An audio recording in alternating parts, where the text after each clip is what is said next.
Now that we're in the new year, where did median home prices end up for Southern California? And which county in Southern California is 15% off the peak value from April of 2022? We're going to give you that answer. And it's no surprise that days on market are increasing, but you will be surprised when you see the price point that's actually selling faster. Hey there, Christian Walsh, real estate agent with Wire Associates. We have been helping buyers and sellers make the best data-driven decisions in Southern California and beyond. And the new year is here. You can see the background we used for pictures on New Year's Eve there. It's important to see how things ended up in 2022 to give us a few ideas of what to look for going into 2023. So if you're ready to dive into the median home prices and days on market for Orange County, LA, San Diego, Riverside, San Bernardino, and Ventura counties, hit that like button and let's get started. Let's dive into the numbers. Got a lot of ground to cover and want to show you where things are right now as we finish up 2022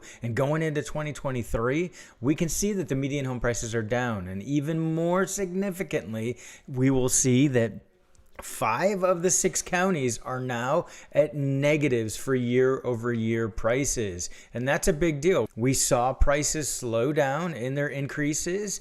It went from 20% year-over-year and it was dropping, got to the low single digits, and now we're at a negative. And we're also going to compare these numbers to Redfin data to see how those numbers compare. So there's some interesting differences. But the important point here is, particularly Orange County, we see the biggest drop from the peak down to the current median home price of $850,000. If you run the numbers and look, and this isn't quite a fair comparison, you're not really supposed to run the numbers this way, but if you run the numbers for the difference in the peak price in the median home price, which we had in April of $1,010,000, and you go ahead and look at the Orange County median home price now of $850,000, this is a 15.8% drop in value since then. And the reason I said this isn't fair is you really need to look at year over year. That's what matters. That's where the actual increase or decrease is. Although for someone who did purchase at the peak in April, May, to see the median home price here, that is a big drop. So year over year, Orange County is down 5.5% according to InfoSparks. Los Angeles is down almost 6% year over year, and Riverside is down 2% year over year. Moving on to our other 3 counties in Southern California we've been covering. So San Bernardino is actually up, and you can see an increase in their median home price that occurred in December, and that actually puts them at almost a 1% positive percentage year over year. So values are up year over year in San Bernardino. It's an interesting trend. We did not expect that, but Ventura is down about 4.1 and San Diego is down 0.5%. So very close to break even in San Diego. And again, looking at peak numbers, if you look at San Diego County, they peaked in April at 870, 975, and now they're down to 757. That's a drop of about 13%. Again, we should be looking at year over year numbers.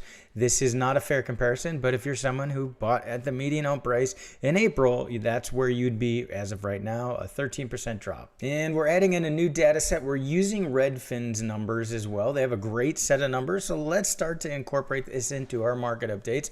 And this data set ends at 12/25, so it's actually about a week behind, not the full month of December, but we're still going to use this right now. And what's interesting is what it shows here is that the median home price for Orange County is down about 1% year over year. So we do have a difference in the percentage. We'll see when they add the extra week of data if it drops another 3% plus.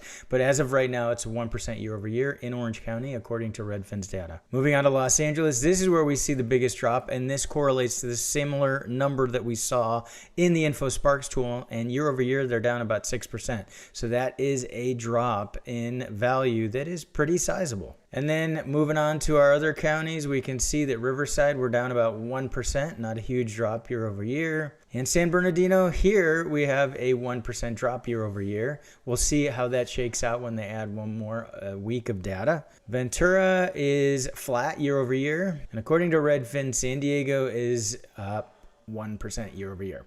So there's some variance in the numbers. It's important to check these different tools, but we can see things have certainly slowed down. We're not getting those dramatic increases year over year like we had in the past. You can see in May and June, year over year, there's a 29% increase in the data in 2021. Those big, huge increases are gone, and we're now down into single digits, crossing over into negative territory for year over year numbers in most of the Southern California counties. And don't forget, we're real estate agents based in Southern California. We can help you here. We can help you anywhere in California and beyond. We have some links below. Please reach out. If you're thinking at all about buying or selling, let's jump into a discussion to see what makes sense for you. Moving on to Altos Research, throwing all these numbers at you. I hope you enjoy numbers as much as I do. Now we're looking into their advanced analytics tool. We can see inventory for the number of homes that are for sale, that are on the market. And this is all the way through January 2nd. And we can see that the trend has been pretty consistent up until the COVID years. Inventory dropped as houses were stocked up and purchased, and it continued to drop. Then we had the dramatic increase in inventory this year as demand slowed way down. Inventory started to increase. We did not get a flood of new listings. This was just the market reflecting fewer buyers buying homes. So we saw that big increase, and it was a quick increase. We weren't sure where it was going to end or how quickly it would turn, and then it did. It turned, and inventory has since dropped to more healthy levels. In fact, you can see that year over year, the dots that are on there, that we're still at low levels of inventory, not record lows like the past 2 years, but this would be number 3. This is the bronze for the levels of inventory at a national level.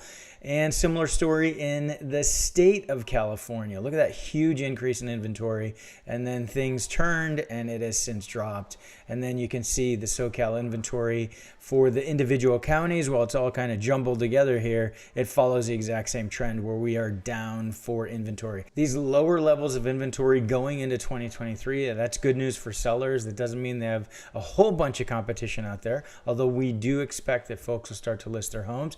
What we'll have to see is where buyers are. Do buyers turn out to suck up that inventory, or are we going to start to see inventory tick up much sooner than we should this time of year? Let's dive into the individual Altos reports for the counties, and what I want to focus on this particular video is the increase in the median days on market. No surprise that homes are taking longer to sell. That is not a shocker. The shocker is when you break it down into market segments and you see, then these are approximately the 25% of the market. So you have the bottom, lower, upper, and top, and you can see those median prices at the bottom here where they break it down.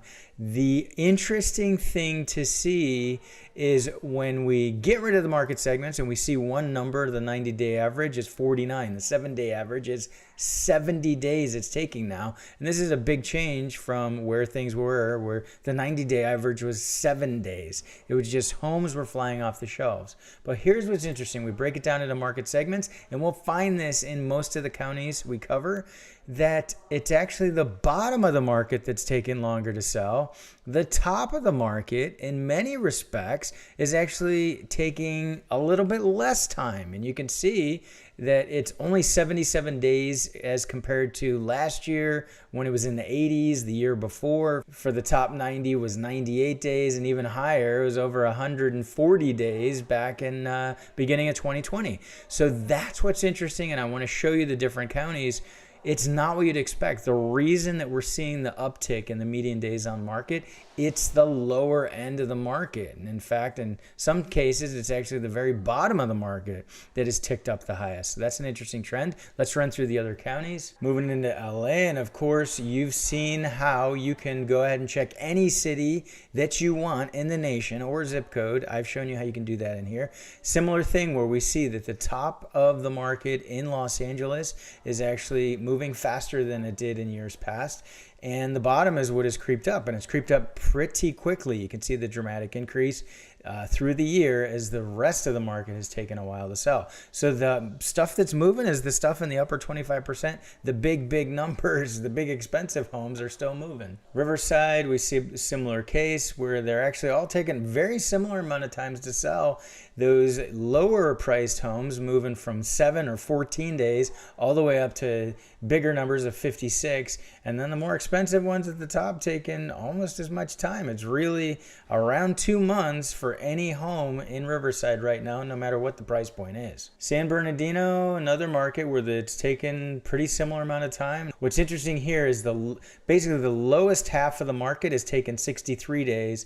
The upper's taken 56, the top is taken 70. And you can see how those market segments, the median prices are broken down here at the bottom. So maybe around the $600,000 to $700,000 price point, that's moving at a relatively fast pace.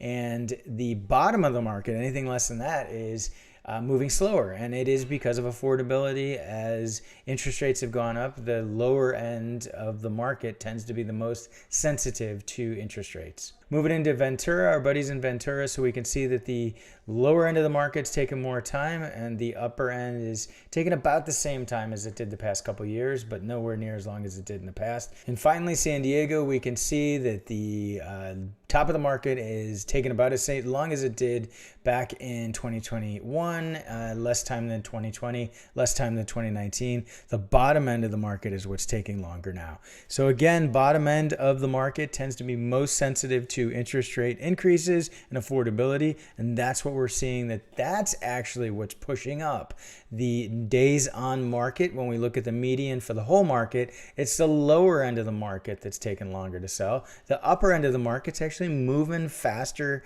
than it did in years past. So a quick summary of what we're seeing in the data. We're going to continue to see the median home price numbers drop year over year. I'm not surprised by this. Last year, a year ago, is when interest rates were at their record lows.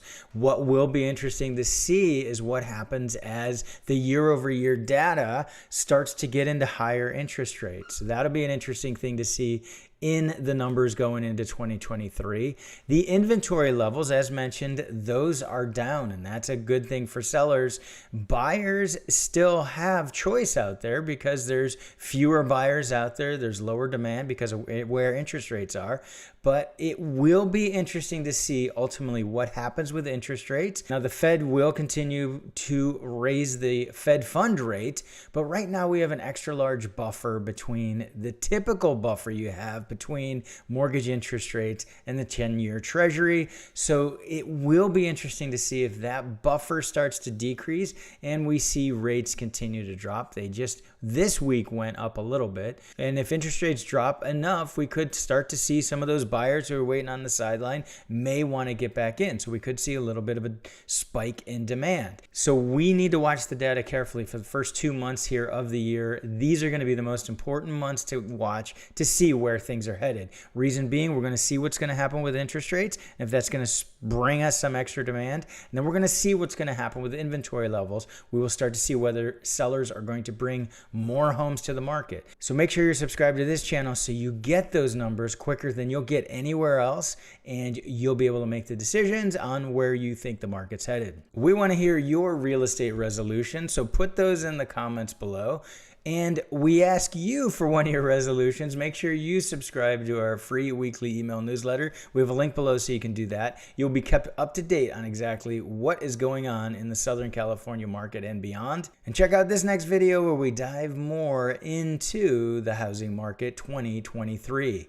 Thanks for tuning in. This has been Christian Walsh, real estate agent with Wire Associates, and we want to hear from you.